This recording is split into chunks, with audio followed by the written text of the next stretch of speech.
الرحمن الرحيم الحمد لله رب العالمين والصلاة والسلام على سيد الأنبياء والمرسلين حبيب إله العالمين أبي القاسم محمد صل على آل محمد وعلى آله الطيبين الطاهرين سيما بقية الله في الأراضين. قال الله تعالى في كتابه الكريم بسم الله الرحمن الرحيم أم حسبت أن أصحاب الكهف والرقيم كانوا من آياتنا عجبا. درود بھیجے گا محمد و آل محمد صلی علی محمد علی محمد عجل. پروردگار عالم کا انتہائی شکر ہے، خدا تعالیٰ کا انتہائی احسان ہے، اس نے ہمیں ایک بار پھر اسی زندگی کے اندر موقع نصیب کیا اہل بیت اطہار علیہ السلام کے فرش اعضاء پر بیٹھنے کا، اہل بیت اطہار علیہ السلام کے وارث کو ان کے جد امجد کی شہادت کی تسلیت فرصہ دینے کا، اللہ کی دی ہوئی اس عظیم الشان توفیق کا شکر بجا لانے کے لیے، اور اس دعا کے ساتھ کہ خدا انشاءاللہ قیامت تک ہماری تمام نسلوں کو اہل بیت کے تابعداروں میں قرار فرمائے، انشاءاللہ ہماری نسلوں کو اہل بیت اطہار کے جانثاروں میں قرار فرمائے، ان کے وارث کے ظہور کا دن دیکھنا ہمیں نصیب فرمائے انشاءاللہ، ان کی نصرت کی سعادت نصیب فرمائے، اس راہ میں شہادت نصیب فرمائے. بآواز بلند درود بھیجے گا محمد و آل محمد صلی علی محمد آل محمد وعجل فرجهم. ایک بار پھر آپ سب سے درخواست کروں گا، آپ میں سے کچھ لوگ یقیناً ایسے ہوں گے جن کو اردو زبان بہت زیادہ اچھی سمجھ میں نہیں آتی ہوگی، لیکن جو بھی یہاں پر بیٹھا ہے میرے خیال میں اس کو یہ ضرور سمجھ میں آتا ہے کہ درود پڑھنے کا مطلب کیا ہے. تو ایک بار پھر مل کر درود بھیجے گا محمد و آل محمد صلی علی محمد محمد وعجل فرجهم. شرافت فاطمہ زہرا آواز بلند صلوات اللہم صلی علی محمد محمد وعجل فرجهم. خدا تعالیٰ نے ہم انسانوں کو بہت ساری صلاحیتوں سے نوازا ہے، بہت ساری طاقتوں سے، توانائیوں سے نوازا ہے. ہم انسانوں میں سے کچھ لوگ ہوتے ہیں جو کسی ایک اپنی توانائی کو، ایبیلٹی کو پوائنٹ کر لیتے ہیں، اس کے اوپر محنت کرتے ہیں.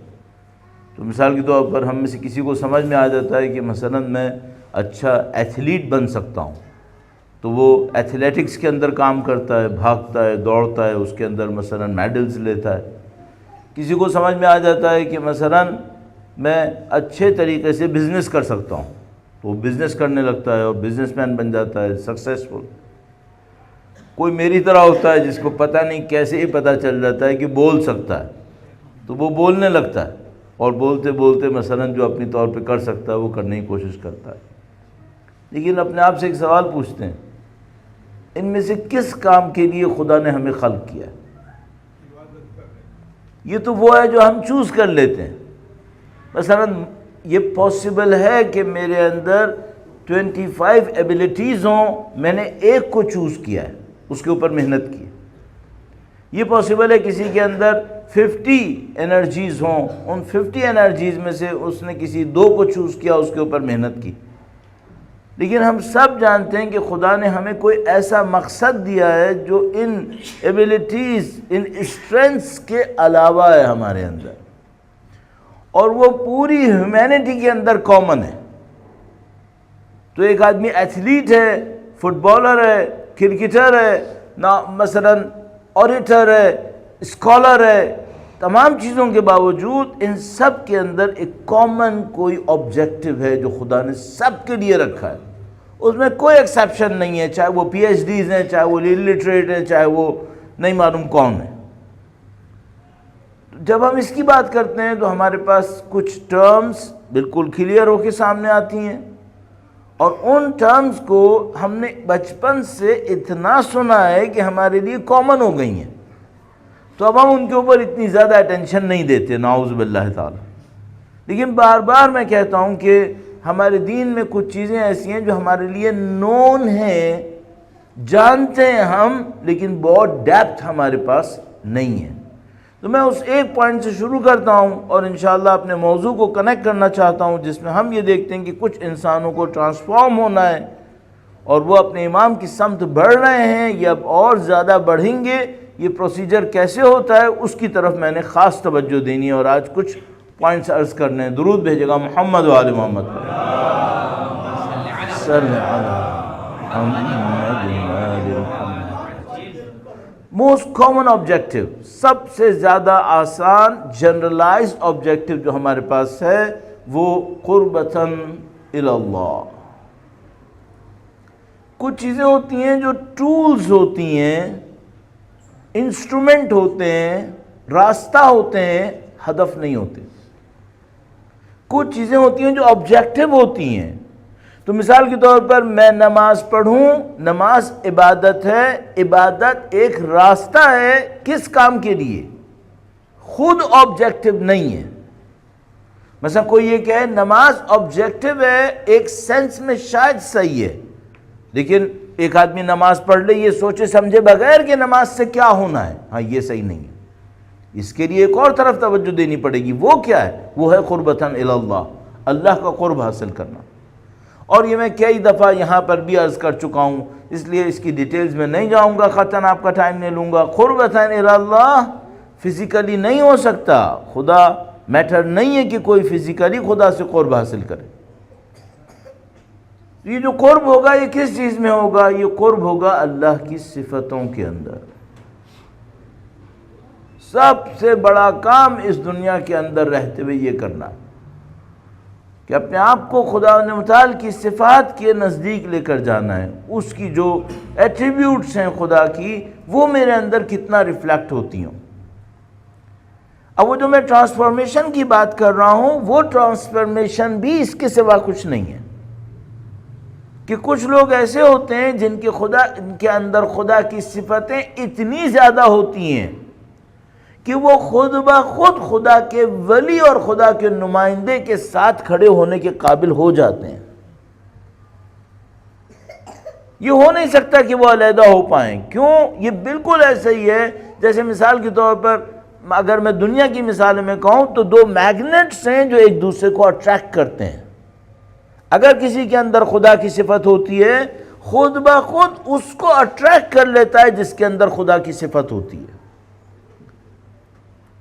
اشداء علی الکفار رحماء بینہم، یہ جو اللہ کے نبی کے ساتھ تھے یہ کیوں رحماء بینہم تھے؟ کیونکہ ان کی کوالٹی سب کی سب کنیکٹڈ تھی اللہ کی طرف، اور جو اللہ سے کنیکٹ کرے گا وہ یقیناً ولی اللہ کی محبت کو اپنے دل کے اندر پائے گا۔ یہ ہو ہی نہیں سکتا کہ کوئی انسان خدا سے کنیکشن میں ہو اور ولی اللہ کی محبت اس کے دل میں نہ آئے۔ لہذا ہم بالکل دعوے کے ساتھ کہتے ہیں یہ پاسبل نہیں ہے کہ کوئی خدا کے قریب ہو اور علی کی محبت نہ رکھتا ہو، یہ پاسبل نہیں ہے اصلا۔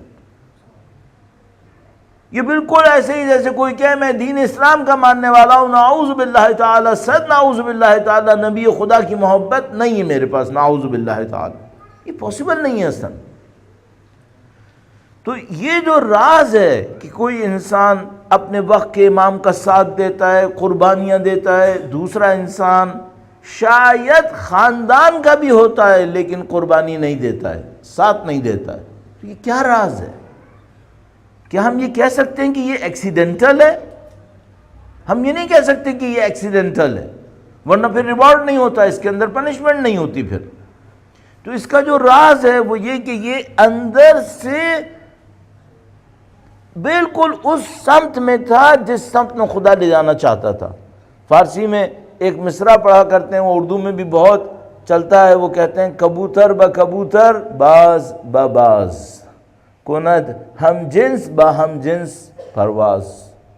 کبوتر کبوتر کے ساتھ جاتا ہے، باز باز کے ساتھ جاتا ہے، چیل کہیں شاہین کہیں. اور اس کے بعد دوسرے مصرع نے کیا کہا؟ جس کی جو جنس ہوتی ہے وہ اسی کے ساتھ چلتا ہے. صبغۃ اللہ ومن احسن من اللہ صبغۃً، اللہ کا رنگ، اللہ کی ثقافت اور اللہ کے رنگ سے بڑھ کر کون سا رنگ ہو سکتا ہے؟ یہ خدائی رنگ انسان اپنے اندر لاتا کیسے ہے؟ اور کانٹیکس میں آپ کی خدمت میں عرض کر چکا ہوں، اگر میرے اندر یہ خدائی رنگ ہوا انشاءاللہ تو جب ولی اللہ کی کوئی نشانی مجھے نظر آئی خود بخود میرا دل اس ولی اللہ کی سمجھ جائے گا. اور اگر خدا نہ کرے نعوذ باللہ میرے اندر وہ خدائی رنگ نہیں ہوا، وہ خدائی صفتیں نہیں ہوئی، لاکھ میں اپنے اوپر فورس کروں میں ولی اللہ کے نزدیک نہیں جا پاؤں گا، نعوذ باللہ تعالی. لہذا پتہ نہیں اس 250 سال میں 250 ایئرز میں جب اہل بیت اطہار علیہ السلام زمین کے اوپر تشریف فرما تھے، ظاہری طور پر ہزاروں لوگ ایسے تھے جنہوں نے، بلکہ لاکھوں ایسے تھے جنہوں نے دعوے کیے کہ ہم اہل بیت کا ساتھ دیں گے، کریٹیکل ٹائم پہ ساتھ نہیں دیا انہوں نے. کیوں؟ چونکہ سید الشہداء نے فرما دیا تھا کہ دین ان کی زبانوں کے اوپر گھوم رہا ہے لیکن ان کے دلوں کے اندر، قلوب کے اندر نہیں گیا. خداوند متعال فرماتا ہے تم کہتے ہو ہم ایمان لائے، کہو ہم اسلام لائے ہیں لیکن ایمان ہمارے قلوب کے اندر نہیں گیا ہے ابھی. تو جو کام مجھے اور آپ کو کرنا ہے اور اس 10 دن کے اندر خاص کر اس کے اوپر محنت کرنی ہے، وہ یہ کہ کون سا راستہ ایسا ہوگا جس سے ہمارے اور آپ کے ڈیپتھ کے اندر، زبان پہ نہیں گہرائی کے اندر، ہم اہل بیت اطہار کے رنگ کو حاصل کر سکیں، کلر کو حاصل کر سکیں. اور یہ جو کوالٹی ہو وہ خود بخود ہمیں ولی اللہ کے انشاءاللہ نزدیک لے جائے. پھر اس سلسلے میں بس ایک بات اور عرض کروں گا، اگر کوئی شخص ایسا ہو جس کی قلب کے اندر، جس کی گہرائی اور ڈیپتھ کے اندر ایمان ہو، اللہ کی صفتیں ہوں، عجیب بات آپ سے عرض کروں گا، اس کو غیبت اور ظہور کا فرق نہیں ہوگا. وہ غیبت میں ہوتے ہوئے ظہور کی طرح ہوگا، وہ خود بخود ولی اللہ سے کنیکٹ ہوگا. اب وہ ولی اللہ سے جو کنیکشن ہوا وہ اس کی اسٹرینتھ کے اوپر ہوگا، کتنی اسٹرینتھ ہوئی، اسی اسٹرینتھ سے اس کو گائیڈنس مل رہی ہوگی، اسی اسٹرینتھ سے خداوند متعال اس کو یہ سب نصیب کر رہا ہوگا. تو یہ جو میں اور آپ سنتے ہیں کہ کچھ لوگ ہیں جو غیبت کے زمانے میں بھی اپنے امام کے لطف و کرم سے ان کی زیارت حاصل کرتے تھے، اس کا راز یہاں پر ہے کہ ان کے اندر کوئی کوالٹیز ایسی تھیں کہ ولی اللہ ان کو اپنی زیارت کا شرف نصیب فرما رہے تھے. خدا انشاءاللہ ہمیں ان سے نزدیک ہونے کی سعادت نصیب فرمائے. درود بھیجے گا محمد و آل محمد.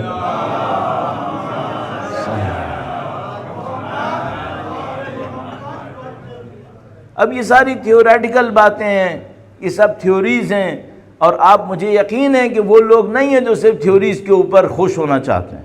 آپ چاہتے ہیں پریکٹیکل کوئی بات ہمیں پتہ چلے، سبسٹینشل، تاکہ ہم اس کے اوپر کام کریں، ورنہ تو یہ ساری باتیں رہ جاتی ہیں پھر. تو اگر مجھ سے کوئی یہ کہے پہلا اسٹیپ بتاؤ جس میں ہر انسان اپنے آپ کو ولی اللہ اور صبغت اللہ کے نزدیک لے جا سکے، پہلا اسٹیپ کون سا ہے؟ تو میں بہت ساری چیزیں کہہ سکتا ہوں کہ وہ یہ کرے، وہ یہاں سے شروع ہو، وہاں سے شروع ہو. کم سے کم چیز جو پہلے اسٹیپ میں معمولاً میرے جیسے لوگ کہتے ہیں وہ یہ کہ وہ سوچنا سمجھنا شروع کرے. تعقل، تفکر، تدبر قرآنی اصطلاحات ہیں یہ سب کی سب. میں کہوں گا اس سے پہلے بھی میں ایک کوالٹی عرض کرنا چاہ رہا ہوں. اگر یہ کوالٹی ہوتی ہے ڈور اوپن ہوتا ہے، فرسٹ اسٹیپ اٹھایا جاتا ہے. یہ کوالٹی نہیں ہوتی کچھ نہیں ہو پاتا، آدمی وہیں کا وہیں پڑا رہ جاتا ہے. تو میں حتی تفکر و تعقل کو بھی پہلے اسٹیپ میں نہیں کہہ رہا ہوں. میں ایک اور چیز کہنا چاہ رہا ہوں آپ کی خدمت میں، اور یہ جسارت عرض کر رہا ہوں کہ اس کے اوپر برائے مہربانی ضرور میں بھی توجہ دوں گا، آپ بھی توجہ فرمائیے گا. شاید آپ کو بات اتنی اہم نہ لگے، لیکن آپ مجھے جانتے ہیں میں کتنے برسوں سے، دسیوں سالوں سے اس کام کو انجام دے رہا ہوں، اور ان تمام چیزوں کے اوپر مسلسل سوچنا سمجھنے کے بعد میں اس نتیجے پر پہنچتا ہوں کہ یہ اسٹیپ سب سے امپورٹنٹ ہے. درود بھیجے گا محمد و آل محمد پر. صلی علی محمد. میں نے اس کے اوپر اپنے لیے بھی غور کرنے کی کوشش کی. ظاہر ہے سب سے پہلے انسان اپنی اصلاح کرنا چاہتا ہے. دوسرے لوگوں کی اصلاح ہو جائے، اس کی اپنی اصلاح نہ ہو تو کیا فائدہ ہوگا، مجھے کیا فائدہ ہوگا. تو میں نے دیکھا کہ بہت سارے لوگ بہت بڑے بڑے عالم ہوتے ہیں، عمل کے اندر آگے نہیں جاتے. میں نے دیکھا بہت سارے لوگ لکھنے میں، پڑھنے میں جاہل ہوتے ہیں، اہل بیت کا قرب ملا ہوا ہوتا ہے. پتہ نہیں کتنے عرفاء کی کہانیاں، واقعات ہم پڑھتے ہیں. ایک اس میں جوتے جوڑتا ہے جس کو موچی کہتے ہیں، ایک اس میں کپڑے بنتا ہے اس کو خیاط کہتے ہیں، ایک اس میں دکاندار ہوتا ہے وہ پرچون و گروسری کی شاپ چلاتا ہے. یہ کہاں ہوتے ہیں؟ مثلا بقول آیت اللہ العظمیٰ بہجت علی اللہ مقامہ شریف کے، ان سے کسی نے پوچھا آقا آپ کے پاس طی الارض ہے؟ طی الارض زمین سے ایک مقام سے دوسری مقام پر پہنچ جانا ایک دم اچانک، بعض اوقات اپنی باڈی کو چھوڑ کر، باقی بعض اوقات اپنی باڈی کو لے کے. تو کسی نے ان سے پوچھا طی الارض ہے آپ کے پاس؟ یہ لوگ جھوٹ نہیں بولتے، ہم سب کو معلوم ہے. تو انہوں نے نہیں کہا نہیں ہے، نہ وہ یہ کہہ سکتے تھے کہ ہے. اگر وہ کہتے ہے تو وہ اپنا شو آف ہو جاتا، اگر وہ کہتے نہیں ہے تو شاید جھوٹ ہو جاتا. انہوں نے ایک عجیب جواب دیا.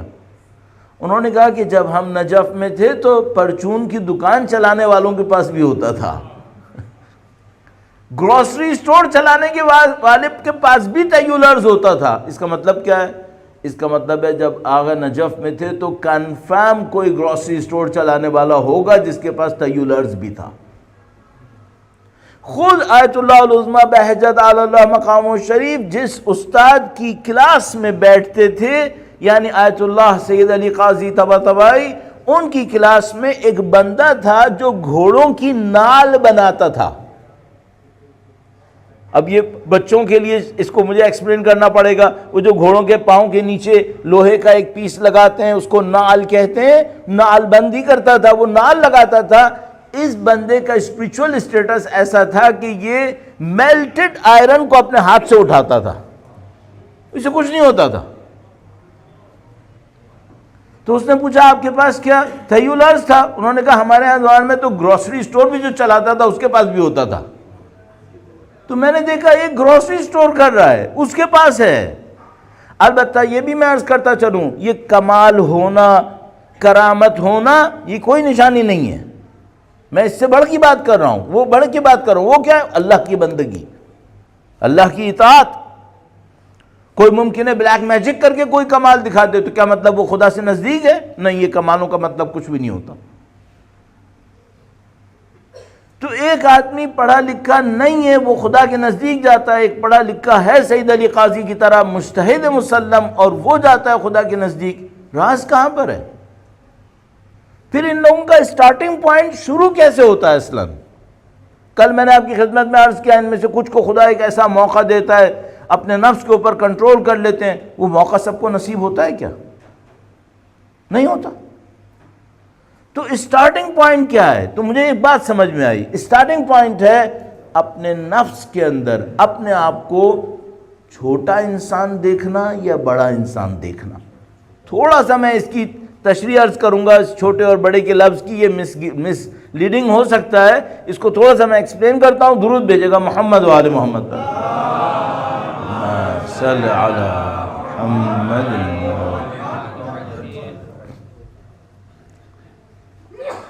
فرض کر لیں کہ مجھے ایک موقع ملا زندگی کے اندر،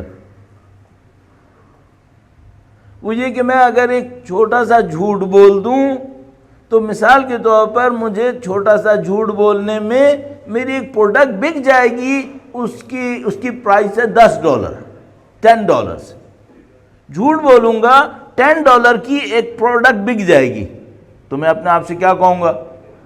$10 کی پروڈکٹ بیچنے کے لیے جھوٹ کیوں بولوں؟ اچھا، کیا کوئی شخص $10 کی پروڈکٹ بیچنے کے لیے جھوٹ بول دیتا ہے؟ ہاں، بیچ دیتے ہیں، $1 کے لیے بھی جھوٹ بول دے گا۔ تو ڈفرنس کہاں پر ہے؟ ایک آدمی کہتا ہے اتنا چھوٹا نہیں ہوں میں، معذرت کے ساتھ میں کہہ رہا ہوں، کیا مطلب؟ اردو میں ایک لفظ استعمال کرتے ہیں، کبھی کبھی گالی کے طور پہ بھی استعمال کرتے ہیں، لیکن لفظ بہت بلیغ ہے، یعنی معنی بہت پہنچاتا ہے۔ معذرت کے ساتھ میں کہہ رہا ہوں، کوئی برا نہ مانے، میں پہلے سے ہی معذرت کہتا ہوں۔ ایک لفظ ہوتا ہے، کہتے ہیں اس کے صفت میں کمینہ پن ہے۔ کیا مطلب ہوتا ہے؟ آدمی پست فطرت ہے، پست فطرت ہے۔ پست فطرت کا مطلب کیا ہے؟ چھوٹی سی بات پر بھی کمپرومائز کر لیتا ہے، ڈگنیٹی نہیں ہے اس کے اندر۔ اور ایک اور انسان کون ہوتا ہے؟ اچھا، اب یہ جو میں بات کر رہا ہوں، کیا مسلمان کافر کی بات کر رہا ہوں؟ نہیں۔ مومن فاسق کی بات کر رہا ہوں؟ نہیں۔ کیا بات کر رہا ہوں؟ ایک آدمی کے اندر سے ہیومینٹی میں ڈگنیٹی ہوتی ہے، عزت ہوتی ہے، چاہے وہ عبادتیں نہیں کرتا ہے، چاہے وہ اور اچھے اعمال نہیں کرتا ہے، لیکن وہ کہتا ہے نہیں، میں اتنا پست نہیں ہوں، یہ نہیں کروں گا۔ تو مثال کے طور پر ایک آدمی ہے، نعوذ باللہ تعالیٰ، دنیا میں گناہ کرتا ہے، ہم اس سے کہتے ہیں تم مجھ سے وعدہ کرتے ہو؟ کہتے ہیں نہیں، وعدہ نہیں کروں گا۔ تم کہوں گے بھائی تم اتنے 10 گناہ کرتے ہو، وعدہ کیوں نہیں کیا؟ کہ نہیں، میں وعدے کا خلاف ورزی نہیں کرتا ہوں، وعدے کی خلاف ورزی نہیں کرتا۔ تو اس سے کہو بھائی 10 گناہ کرتے ہو تم، وہ کہتا ہے ٹھیک ہے میں 10 گناہ کرتا ہوں، لیکن میں پرومس کو نہیں کروں گا ایسا جو مجھے پورا نہیں کرنا ہے۔ صحیح ہے؟ تو یہ کیا ڈفرنس ہے یہاں پر؟ ڈفرنس ہے ہیومینٹی میں ڈگنیٹی یا نو ڈگنیٹی، عزت اندر ہے یا عزت اندر نہیں ہے۔ آپ یقین مانو، مجھے لگا جو ہیومینٹی میں اللہ کی طرف بڑھنے کے راستے میں سب سے بڑی چیز ریکوائرڈ ہے، وہ کیا ہے؟ اندر عزت ہو۔ جس کے اندر عزت ہوتی ہے وہ بہت سارے غلط کام اس وجہ سے چھوڑ دیتا ہے کہ میں بے عزت آدمی نہیں ہوں، میں نہیں کروں گا یہ۔ جس کے اندر عزت نہیں ہوتی وہ کیا کرتا ہے؟ اس کو کوئی گناہ کرنا ہوتا ہے، پہلے ایک ایکسکیوز بنائے گا اور ایکسکیوز بنا کے وہ گناہ کر لے گا، نہیں کہے گا میں نے غلط کیا ہے، وہ کہے گا نہیں میرے پاس ایک ایکسکیوز ہے۔ وہ کسی نے آیت اللہ العظمیٰ بروجردی کو کہا کہ آیت اللہ، آپ اتنے بڑے مقام پر ہیں، بالآخر بعض لوگوں نے آپ کی غیبت کی ہے۔ جب انسان تھوڑا سا پاپولر ہو جاتا ہے تو لوگ اس کی غیبتیں کرتے ہیں، پتہ نہیں کیوں مشہور آدمی کی غیبت سمجھتے ہیں جیسے حلال ہے۔ تو آیت اللہ العظمیٰ بروجردی سے کسی نے کہا کہ آقا آپ کی کچھ لوگوں نے غیبتیں کی ہوں گی، آپ خدا کا واسطہ مرنے سے پہلے ان سب کو حلال کر دینا۔ تو آقا نے کہا کہ جو طالب علم ہے، دین کا طالب علم ہے، باقیوں کو حلال کروں گا، دین کے طالب علم کو حلال نہیں کروں گا۔ طالب علم کو اور عالم کو حلال نہیں کروں گا، باقیوں کو حلال کر دوں گا۔ تو ان سے کسی نے کہا کہ آپ تو ساری زندگی طالب علموں کو عزت دیتے آئے، خیال کرتے آئے، تو اس معاملے میں یہ الٹا کر دیا آپ نے، ساری زندگی آپ طالب علم کا خیال کرتے تھے، اس معاملے میں آپ نے کہا طالب علم کو معاف نہیں کروں گا، باقی سب کو معاف کر دوں گا۔ کہا نہیں، یہ طالب علم غیبت کرنے سے پہلے مجھے فاسق ثابت کرے گا، پھر غیبت کرے گا، اس کو میں نہیں چھوڑوں گا۔ تو جو آدمی پس فطرت ہوتا ہے وہ کیا کرتا ہے؟ وہ غلط کرنے سے پہلے اپنے لیے ایکسکیوز بنا لیتا ہے، اور جس کے اندر ڈگنیٹی ہوتی ہے وہ کسی ایکسکیوز کو نہیں بناتا، وہ رائٹ پاتھ کے اوپر جاتا ہے۔ اب مجھے آپ کی خدمت میں 2 مثالیں عرض کرنی ہیں، درود بھیجیں محمد و آل محمد پر۔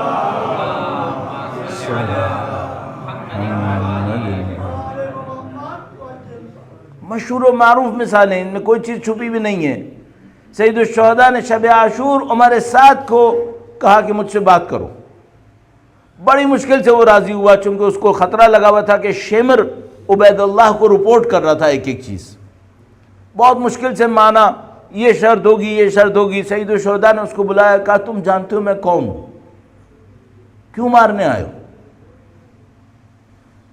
میں قسم کھانے کو تیار ہوں اگر عمر سعد اس وقت مان کے چلا جاتا جنگ کا نقشہ تبدیل نہیں ہونا تھا، جنگ کا نقشہ وہی رہتا۔ تو سید الشہداء کیا چاہتے تھے؟ سید الشہداء چاہتے تھے عمر سعد کو بھی ایک موقع مل جائے، اگر یہ بچ سکتا ہے بدبخت انسان، یہ بچ جائے۔ سید الشہداء نے کہا تمہیں معلوم ہے میرا کیا مقام ہے، کیوں مارنے آئے ہو؟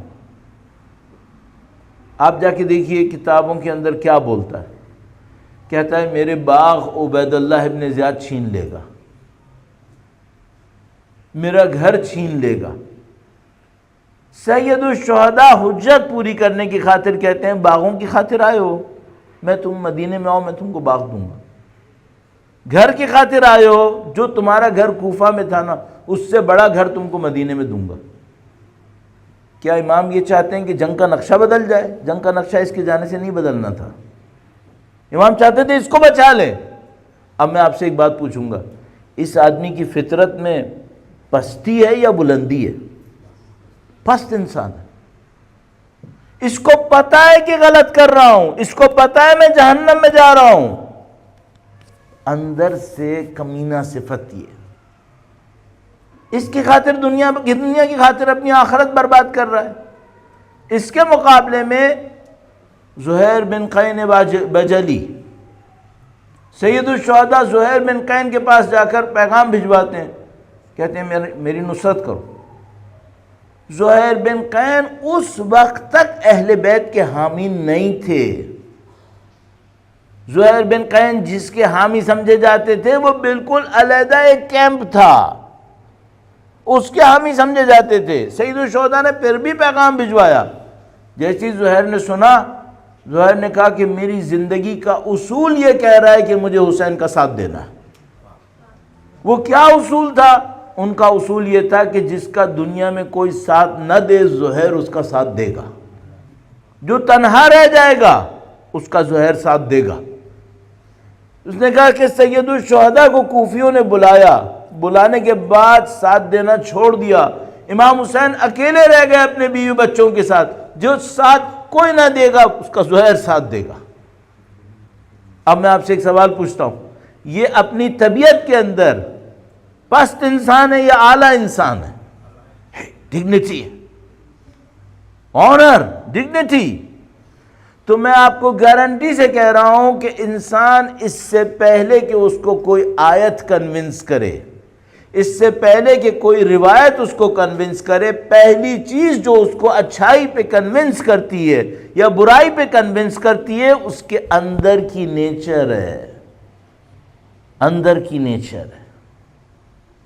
یہ وہ جگہ ہے جہاں ہم کہتے ہیں یہ کام اوور نائٹ نہیں ہو سکتا ہے، یہ کام اوور نائٹ نہیں ہو سکتا ہے۔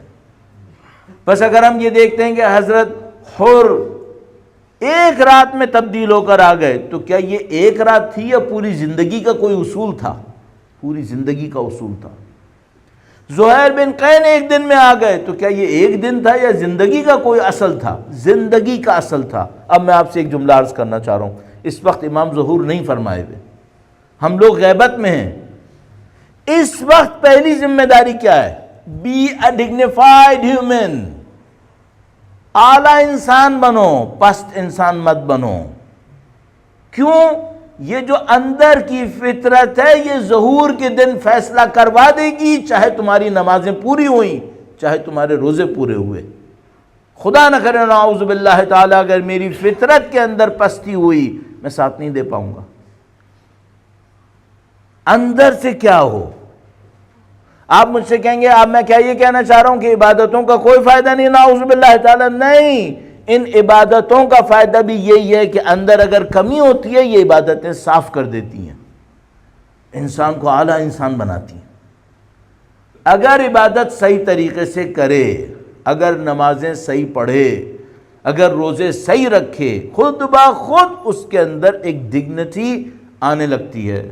اب مجھے اس مطلب کو ایک اور انداز میں آپ کی خدمت میں عرض کرنا ہے. درود بھیجے گا محمد و آل محمد.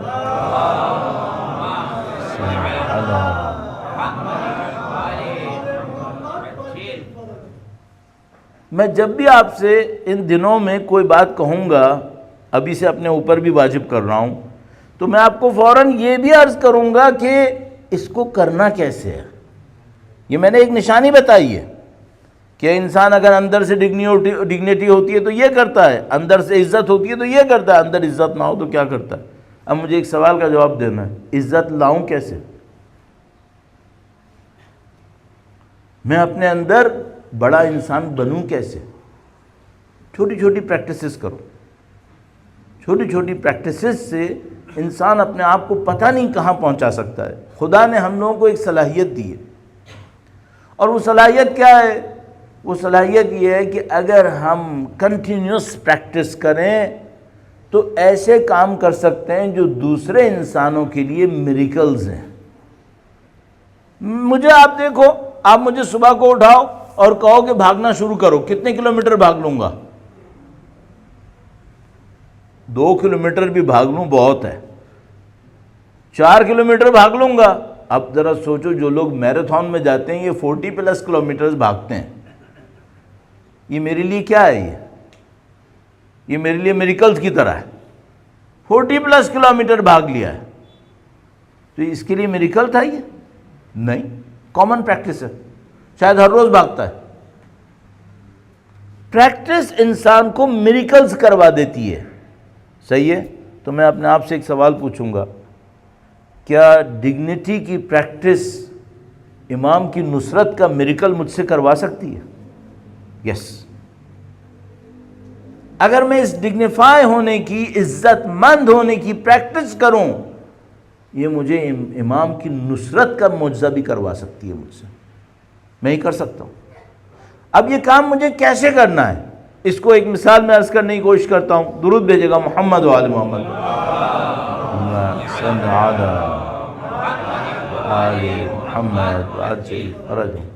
بہت معذرت کے ساتھ بعض اوقات میں کوشش کرتا ہوں کہ بات کو اتنا نیچے لے کر آؤں کہ آپ اپنی لائف میں فیل کریں. ایسا نہ ہو بکس کی طرح رہ جائے کہ آدمی لائف میں فیل نہیں کر رہا ہے.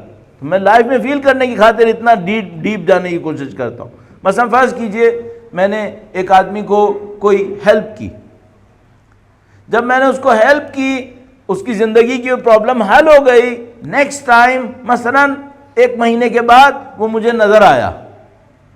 اب میرے پاس 2 راستے ہیں. ایک تو یہ ہے کہ میں اس کو سلام کروں، میں خود سلام کروں. دوسرا یہ کہ میں کہوں کہ میں نے ہیلپ کی تھی، اب یہ سلام کریں. ڈگنیٹی کیا ہے اس کے اندر؟ خود سلام کرو. دوسری بات، جب میں اس کو ملتا ہوں تو ایک جملے میں کوئی اشارہ کر کے اس کو یاد دلاتا ہوں، تمہیں یاد ہے میں مشکل میں تمہارے کام آیا تھا. صحیح ہے؟ یہ ڈگنیٹی ہے؟ نہیں، یہ تم نے اپنی ہیومینٹی پہ کمپرومائز کیا. اس نے کیا کیا؟ اس کو چھوڑ دو. اس نے کیا کیا؟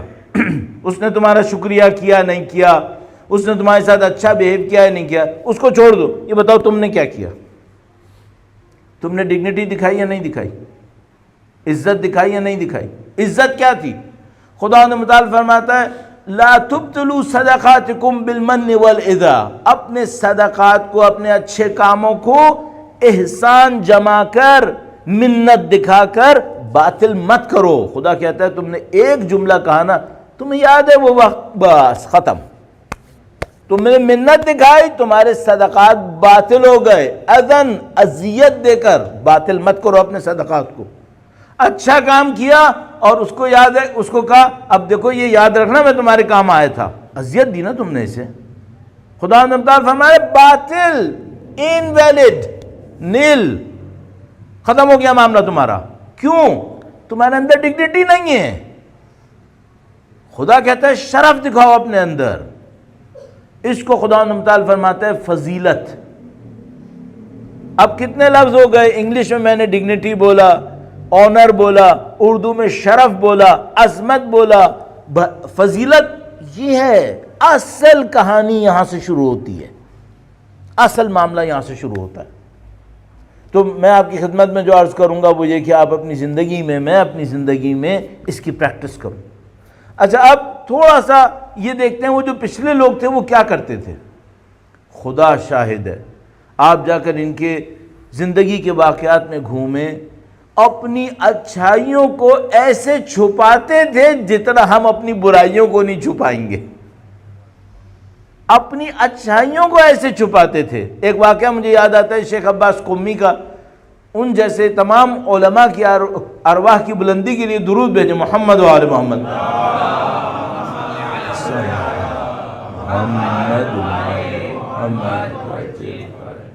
شیخ عباس قمی جس زمانے میں تھے، اس زمانے میں پرنٹنگ شروع ہو چکی تھی، لیکن قم میں اتنی زیادہ پرنٹنگ نہیں تھی اس زمانے میں، تو معمولاً ہاتھ سے کاپیز بناتے تھے، جس کو نسخہ بنانا کہتے تھے، یعنی ایک کاپی ہاتھ سے لکھ کے بنا لیتے تھے۔ تو اس زمانے میں یہ بہت کم ہوتا تھا کہ کوئی انسان ابھی زندہ ہو اور اس کی کتاب کاپیز بن بن کے دوسرے ملک پہنچ جائے، یہ ذرا کم ہوتا تھا۔ شیخ عباس قمی کی یہ کتاب جو آپ کے سب کے گھروں کے اندر انشاءاللہ ہے اور یہاں پر بھی رکھی ہوگی یقیناً، مفاتیح الجنان، اس کی کاپیز ان کی زندگی میں بن بن کے مختلف ملکوں میں پہنچ گئی تھی، اور لوگ جانتے تھے کہ یہ شیخ عباس قمی نے لکھی ہے۔ اچھا، شیخ عباس قمی نے ایک اور کام بھی کیا ہے۔ آپ نے مفاتیح الجنان کا جو پریفیس ہے وہ شاید کبھی نہیں پڑھا ہوگا۔ میں نے زندگی میں پہلی دفعہ مفاتیح الجنان 1984 یا 85 میں خریدی تھی، تو اس وقت میں نے اس کا پریفیس پڑھا تھا پرشین میں، جس میں انہوں نے لکھا تھا کہ میں ایک کتاب لکھ رہا ہوں ایک اور کتاب لکھنے کے بعد جس کا پبلک نے حشر بگاڑ دیا ہے۔ اب میں یہ کتاب لکھ رہا ہوں، اس میں کوئی ایک دعا کم کرے بڑھائے میں راضی نہیں ہوں۔ تو یہ جو ابھی مفاتیح الجنان کی بعض اوقات لوگ کہتے ہیں سمری ہم پرنٹ کر رہے ہیں، مجھے تو لگتا ہے کہ شیخ عباس راضی نہیں ہوں گے۔ بہرحال تو وہ ان کے زمانے میں ہی لوگوں نے کاپیز بنا بنا کے آگے بڑھا دی تھیں، اور وہ عراق تک پہنچ گئی تھی۔ شیخ عباس قمی قم میں رہتے تھے۔ ایک دفعہ شیخ عباس قمی زیارات کے لیے عراق تشریف لے گئے۔ اب نہیں معلوم یہ واقعہ نجف کا ہے، نہیں معلوم یہ واقعہ کربلا کا ہے۔ ایک مسجد انہوں نے دیکھی خالی سی تھی، تو وہ گئے وہاں پر بیٹھ گئے عبادات کرنے کے لیے۔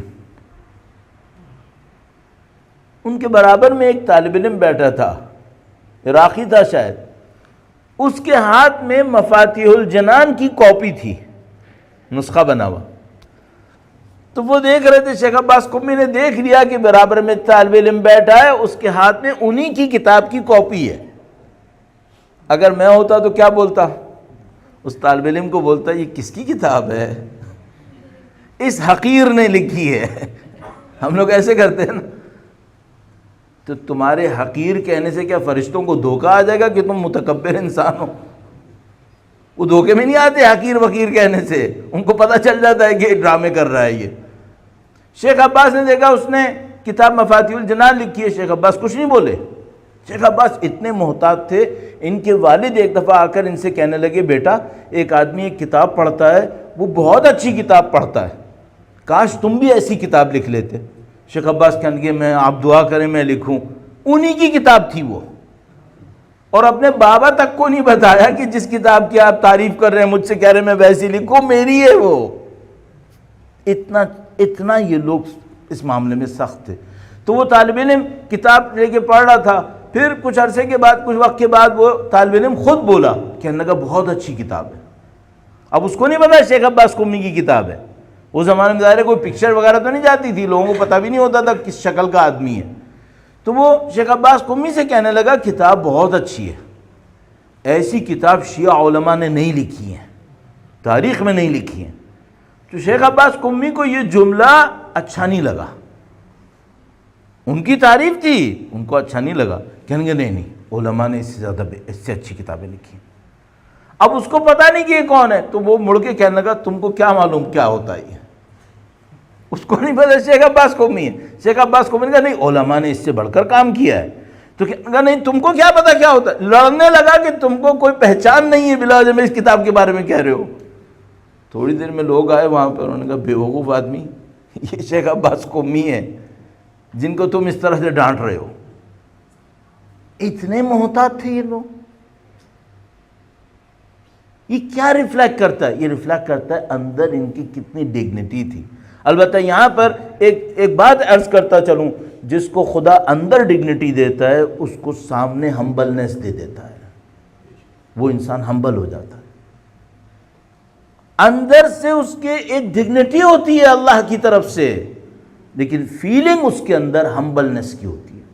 اور یہ چوتھے امام کی ایک دعا کے اندر موجود ہے، ان کی ذات پہ درود بھیجے گا، محمد و آل محمد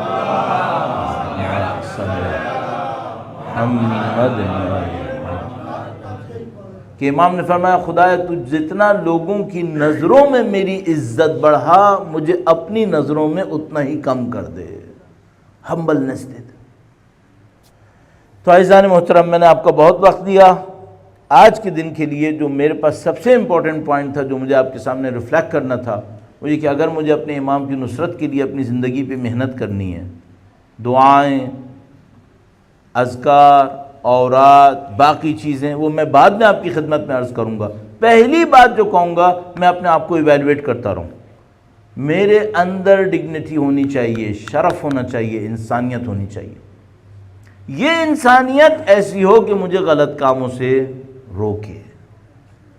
اور اس کو میں کیسے بڑھا سکتا ہوں؟ پریکٹس کے ذریعے سے، چھوٹی چھوٹی چیزوں میں پریکٹس کروں، اپنے اچھے کاموں کو بھلانے کی کوشش کروں، اپنی برائیوں کو اپنی نظروں کے سامنے رکھوں۔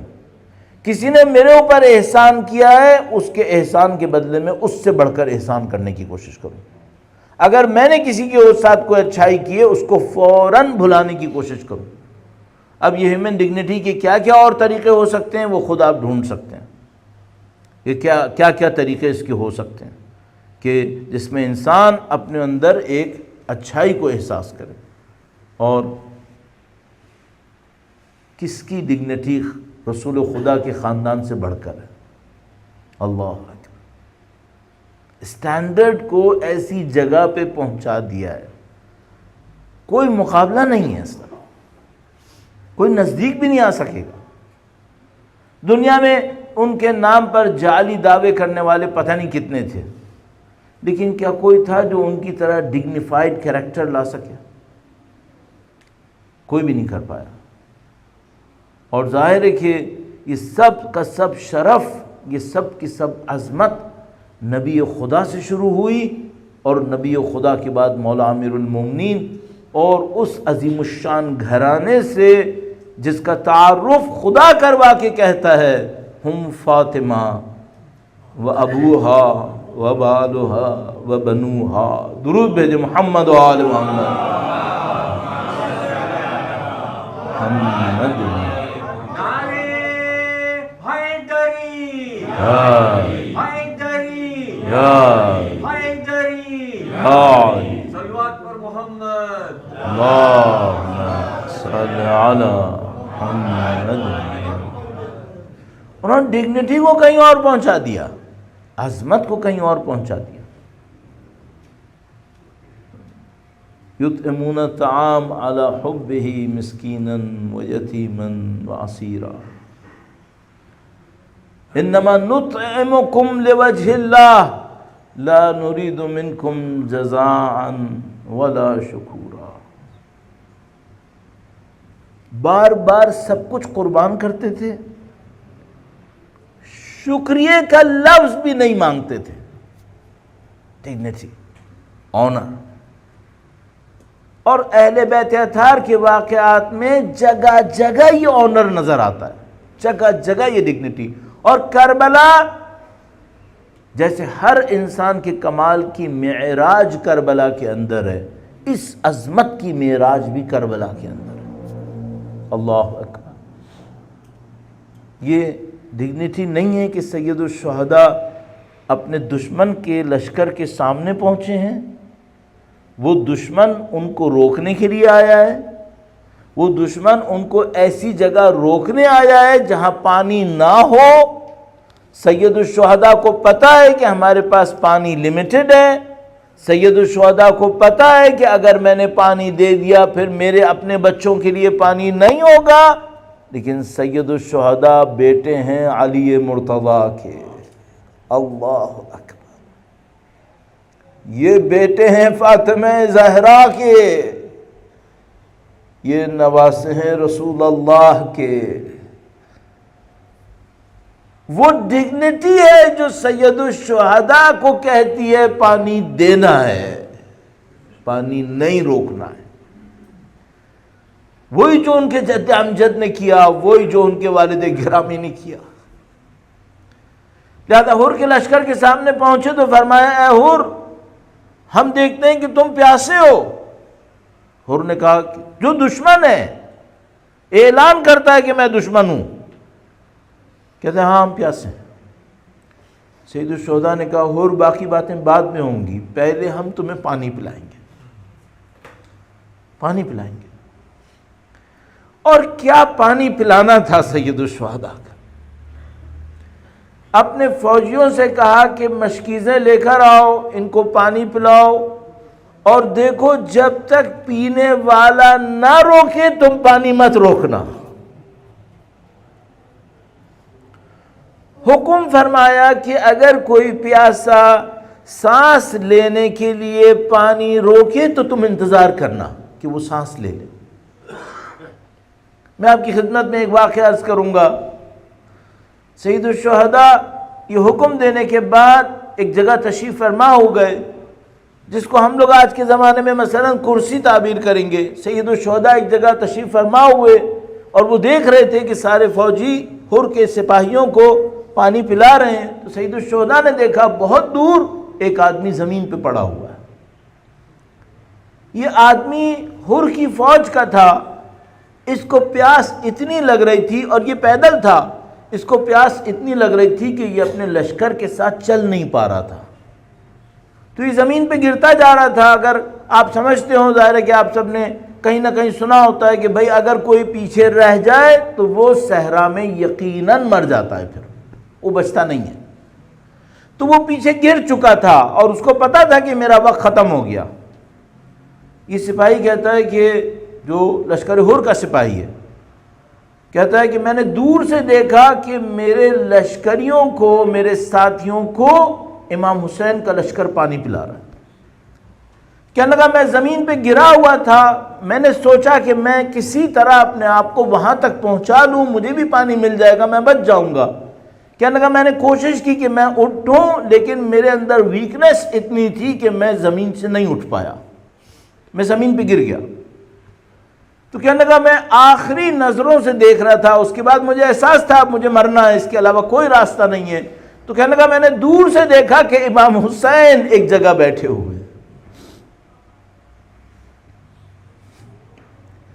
کہتا ہے میں نے امام حسین کی طرف دیکھنا شروع کر دیا اور اپنے دل سے گویا دعا کرتا تھا کہ امام حسین میری طرف دیکھ لیں تاکہ میری جان بچ جائے.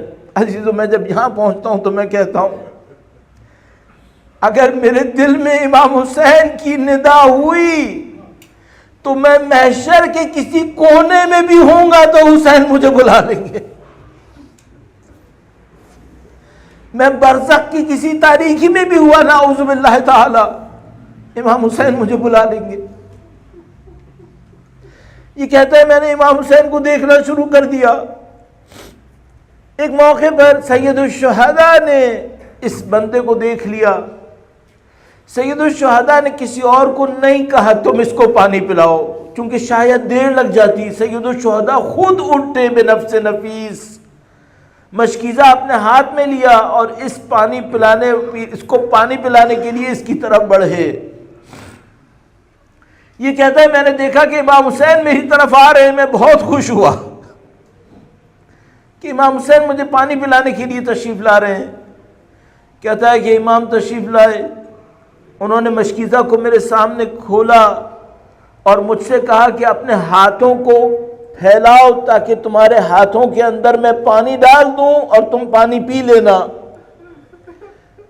تو یہ کہتا ہے میں نے ہاتھوں کو پھیلانا چاہا لیکن میرے ہاتھوں میں اتنی کمزوری تھی، میرے ہاتھ ہل گئے، پانی نیچے گر گیا. کہنے لگا امام حسین نے مجھے دلاسا دیا کہ مت گھبراؤ، میں تمہیں پانی پلاؤں گا. پھر امام حسین نے فرمایا سید الشہداء نے کہ اے شخص اپنا منہ کھول لو تاکہ میں تمہارے منہ میں پانی ڈال دوں. کہتا ہے میں نے اپنا منہ کھولا، سید الشہداء نے، میں اپنی مثال میں کہہ رہا ہوں، ایسے جیسے ماں بچے کو تھوڑا تھوڑا پلاتی ہے، پانی پلایا تاکہ میں آہستہ آہستہ پانی پیوں اور مجھے پھندا نہ لگے کہ کہیں اس سے مجھے نقصان ہو جائے۔ سید الشہداء نے مجھے ایسے پانی پلایا، میں کہوں گا اے شخص تو کب تھا اور کہاں تھا جب علی اصغر پیاسا تھا؟ تو کہاں تھا جب سید الشہداء کی یتیم بچے پیاسے تھے؟ آج سید الشہداء کی کربلا میں ورود کا موقع ہے۔ یہ اتنا عجیب موقع تھا۔ سید الشہداء جب کربلا پہنچے، اس سے پہلے یہ واقعہ ہو چکا تھا جب حضرت حر کے لشکر کو اہل بیت اطہار علیہ السلام نے پانی پلا دیا۔ ایک موقع آیا جب حر بار بار سید الشہداء کو رکنے کے لیے کہتا تھا اور سید الشہداء کا لشکر آگے بڑھے جا رہا تھا۔ ایک جگہ پر آ کر سید الشہداء گویا خود رک گئے اور لوگوں سے پوچھا کہ اس جگہ کا نام کیا ہے؟ ایک نے کہا کہ اس جگہ کا نام غاوریہ ہے۔ امام نے فرمایا کہ اس جگہ کا کوئی اور نام بھی ہے؟ کہا اس کا نام شاطئ الفرات ہے۔ کہا اور نام بھی ہے؟ کہا اس کو نینوا بھی کہتے ہیں۔ کہا کیا کوئی اور نام بھی ہے؟ تو بولنے والے نے کہا اس جگہ کو کربلا بھی کہتے ہیں۔ جیسے ہی سید الشہداء نے فرمایا، اس نے کہا کربلا، سید الشہداء نے فرمایا ھذا مقام کرب و بلا، یہ سختی اور امتحان کا مقام ہے، یہ کربلا ہے۔ عزیزو، اہل بیت کے چاہنے والوں، بی بی سیدہ کو پرسہ دینے والوں، کربلا بننا شروع ہو گئی ہے۔ جیسے ہی گویا یہ سنا، اہل بیت اطہار علیہ السلام کے اندر ندائیں آنا شروع ہو گئیں۔ سید الشہداء نے فرمایا ھذا مقام کرب و بلا، ہاں ہونا محط رحالنا، فرمایا یہیں ہمارا قافلہ رکے گا۔ لوگ سن رہے تھے، پھر فرمایا یہیں ہمارے اجساد پامال ہوں گے، یہیں ہمارے سر کٹیں گے، یہیں ہماری قبریں بنیں گی۔ کوئی کربلا نہیں جانتا تھا۔ سید الشہداء بتا رہے تھے کہ کربلا کیا ہے۔ یہ کربلا ہے اہل بیت اطہار علیہ السلام کے اندر گویا کوہرام بپا ہو گیا کہ کربلا آ گئی ہے، کربلا کا مقام شروع ہو گیا ہے۔ ایک موقع آیا، سید الشہداء نے وہاں پر پڑاؤ ڈال دیا، اپنے قافلے کو ٹھہرنے کا حکم دیا۔ پھر سید الشہداء نے معلوم کیا کہ یہ جو کربلا کا علاقہ ہے، یہ گاؤں ہے، یہ کس کی ملکیت میں ہے؟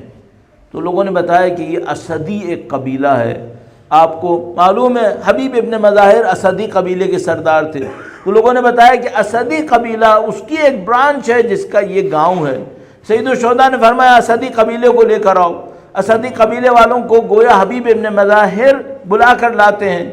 وہ لوگ اسدی آتے ہیں، سید الشہداء کہتے ہیں اے اسدی قبیلوں، یہ تمہارا گاؤں ہے؟ انہوں نے کہا مولا ہمارا علاقہ ہے، لیکن آپ کی خدمت میں حاضر ہے، آپ نواسہ رسول ہیں۔ سید الشہداء نے کہا کہ اے اسدی، ہم اس گاؤں کو، اس زمین کو تم سے خریدنا چاہتے ہیں۔ انہوں نے کہا کہ مولا آپ نواسہ رسول ہیں، آپ حکم فرمائیں، یہ آپ ہی کا ہے، لیکن ڈگنیٹی امام حسین کے اندر ہے۔ فرمایا نہیں، ہم تم سے خریدنا چاہتے ہیں، ایک قیمت بتاؤ۔ انہوں نے قیمت بتائی، سید الشہداء نے گویا بڑھ کر اس سے قیمت دی انہیں۔ دینے کے بعد کہا اب جب کہ یہ علاقہ ہمارا ہو گیا، ہم اس کو اللہ کے لیے وقف کرتے ہیں اور تمہیں اس وقف کا ذمہ دار قرار دیتے ہیں۔ بنی اسد کو ذمہ دار قرار دیا۔ انہوں نے کہا مولا جو آپ کا حکم ہے، لیکن عزیزو، اہل بیت اطہار کے چاہنے والوں، مولا نے فرمایا کہ اس وقف کے لیے 3 شرطیں ہیں جو تمہیں پوری کرنی ہوں گی۔ اللہ اکبر۔ گویا پہلے دن سے مظلومیت اہل بیت اطہار ثابت ہو گئی تھی۔ آج تو میں تینوں شرطیں آپ کی خدمت میں عرض کروں گا۔ پہلی شرط انہوں نے فرمائی، کہا اگر ہمارے لاشیں دفنائے بغیر رہ جائیں تو آ کر لاشیں دفنا دینا، آ کے ہمارے لاشیں دفنا دینا۔ اور بنی اسد میں کوہرام بپا ہو گیا، مولا کیا ایسا وقت آئے گا کہ آپ کا لاشا میں گور و کفن رہ جائے گا؟ اب میں کیا بولوں کہ مولا کیا دیکھ رہے ہوں گے؟ مولا نے بنی اسد کو بھی نہیں بتایا کہ میرا لاشا پامال بھی ہوگا۔ فرمایا اگر ہمارا لاشا بے گور و کفن رہ جائے تو تم لوگ آ کر ہمارے لاشے کو دفنا دینا۔ بنی اسد نے روتے ہوئے قبول کیا۔ اس کے بعد ایک اور جملہ عجیب فرمایا، کہا بنی اسد کبھی ہماری قبر کے اوپر کچھ اور نہ کرنا، قبر کا نشان مٹنے نہیں دینا۔ اب انہیں کچھ نہیں معلوم کہ سید الشہداء کیا ارشاد فرما رہے ہیں۔ کوئی کیوں امام حسین کی قبر سے دشمنی کرے گا، لیکن ان کو نہیں معلوم تاریخ میں کون کون سے جابر آئیں گے امام حسین کی قبر سے دشمنی کرنے والے۔ عزیزو، آپ سب الحمدللہ یا اکثر کربلا جا چکے ہوں گے، آپ میں سے اکثر لوگ مشی میں گئے ہوں گے اور انہوں نے اس ملت عراق کی مہمان نوازی کو دیکھی ہوگی جو وہ زائرین اہل بیت اطہار کے لیے کرتے ہیں۔ اس کا راز کیا ہے؟ اس کا راز وہ تیسری شرط ہے۔ سید الشہداء نے بنی اسد سے کہا ہے بنی اسد ہم تمہیں واقف قرار دیتے ہیں، زمین کا مالک بھی بنا دیتے ہیں، لیکن ایک شرط ہے، اگر کوئی ہمارا زائر آئے تو 3 دن تک کھانا اور پانی دے دینا۔ میں کہوں گا مولا سلام ہو آپ کی عظمت پر، علی اکبر تو پیاسا رہے لیکن ظاہر پانی پی لے، علی اصغر تو پیاسا رہے اور حسین کی بچیاں پیاسی۔ الا لعنت اللہ علی القوم الظالمین وَسَيَعْلَمُ الَّذِينَ ظَلَمُوا أَيَّا مُنْقَلَبٍ يَنْقَلِبُونَ۔ پروردگارا تجھے واسطہ حسین شہید کا پاک پروردگار، ان کی مادر گرامی کا واسطہ، مرتے دموں تک ہمیں اہل بیت کے محبان اہل بیت میں قرار فرما، قیامت تک ہماری تمام نسلوں کو اہل بیت کے جانثاروں میں قرار فرما۔ خدا تجھے سید الشہداء کی پیاس کا واسطہ ان کے وارث کے ظہور میں تعجیل فرما، ان کی نصرت کی سعادت اس راہ میں شہادت نصیب فرما۔ ماتم حسین